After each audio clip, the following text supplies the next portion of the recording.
Alors, toutes les news macro ne se valent pas sur le gold, mais si tu les traites toutes de la même manière, ta façon de perdre est prévisible. Je te conseille de sauvegarder, comme ça tu auras moins l'impression de faire all-in sur le rouge ou sur le noir à chaque news économique. Alors, le premier type de news, c'est le CPI, CPI en français du coup. Il faut savoir que c'est la news la plus directe sur l'or. Ce qui fait que déjà, tu as une forte inflation sur le dollar, donc le dollar, il est vite fait affaibli, et justement, le gold, lui, il va partir en haussier avec justement le pivot de la Fed. Il faut faire attention parce que le gold va souvent réagir avant justement ces annonces économiques en prévision des résultats. Ensuite, tu as le NFP qui, lui, par contre, est un petit peu moins prévisible pour le gold.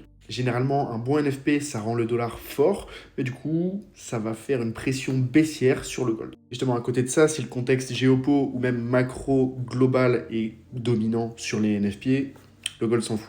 Et finalement, le dernier que tu connais sûrement, les FOMC, qui entre nous est le plus explosif sur les marchés du gold notamment. Et ça, c'est tout simplement dû au fait que y a la décision plus le discours de Powell qui fait que en fait, tu as un double impact sur le marché. Ce qui fait que quand les taux montent plus que prévu, le gold, lui, se casse la gueule. Et vice-versa, bien entendu, si les taux montent moins fort ou même juste baissent, à ce moment-là, l'or grimpe. Et en plus, il faut savoir que la volatilité sur les marchés à ces moments-là, c'est 2 à 3 fois supérieur que le CPI.